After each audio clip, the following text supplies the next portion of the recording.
Okay, let's check how you did on these problems. So with H2CO3, we need to go through our rules. I like to go through the rules in order and say, okay, first rule, elements by themselves. This is obviously not an element by itself, doesn't apply. Second rule is monatomic ions. So I look and I say, okay, is this an ionic compound with a metal? The answer is no, so that rule doesn't apply. Rule 3 is halogens, fluorine, chlorine, bromine, or iodine. Not in here, doesn't apply. Rule 4, oxygen. We do have an oxygen. The rule 4 tells us oxygen is always going to be -2. So I'm going to put a -2 there above the CO3, which is kind of hard to see on here. Hopefully you can see that. Maybe I'll have to get a darker marker. Let's see. -2.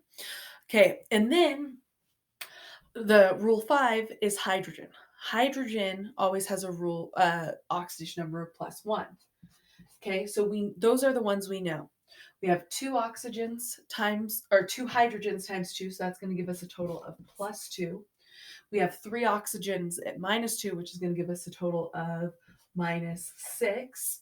So right now, this is adding up to a -4. So to make it add up to a 0, I need a +4 here for carbon. Because I only have one carbon, that one carbon will have a +4 oxidation number. All right, now let's move on to this next one. Ammonium nitrate is actually the trickiest of all of them because it's two polyatomic ions bonded together. And actually, the only way to solve this is to separate the polyatomic ions and do them as separate things. So I'm going to do ammonium, which has a +1 charge, separate from nitrate, which has a -1 charge. Okay, so go through my rules again. Not elements by itself. It is ionic, but none of these are monatomic. They're polyatomics. There's no halogens, but there is an oxygen and there is a hydrogen. So I put a -2 above the oxygen and a +1 above the hydrogen. And then I'm going to solve each polyatomic ion separately. Remember, rule 7 is they has to add to the charge instead of 0. So with hydrogen, if I have one hydrogen or a +1 on hydrogen and there's 4, that gives me a +4. If I want it to add up to a +1, the nitrogen has to be a -3. Okay. If I look at this other one, the nitrate, I have three oxygens at -2, which is going to give me a -6. So that means in order for the nitrogen to make this add up to a -1, the nitrogen here has to be a +5. So even though there's two nitrogens, they don't have the same oxidation number. This first nitrogen is a -3, hydrogen is always a +1. The second nitrogen is a +5, and the oxygen is a -2. And like I said, that is the trickiest of all of these. So now we go down to chlorine here.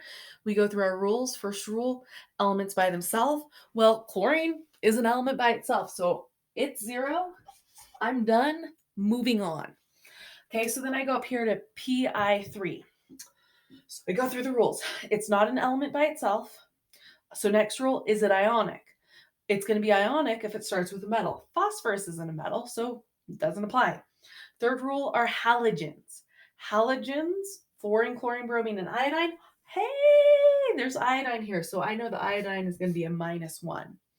Then I have three iodines, so that's going to be a -3. So to make it add up to 0, phosphorus is going to be a +3. Our last one down here is MgCl2.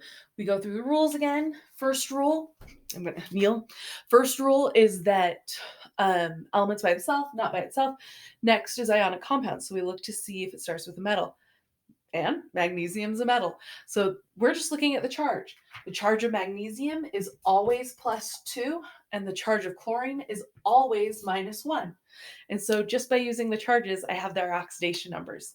So hopefully you were able to get some of those. I'm assuming you got a little stuck on the ammonium nitrate, but hopefully you were able to get the rest.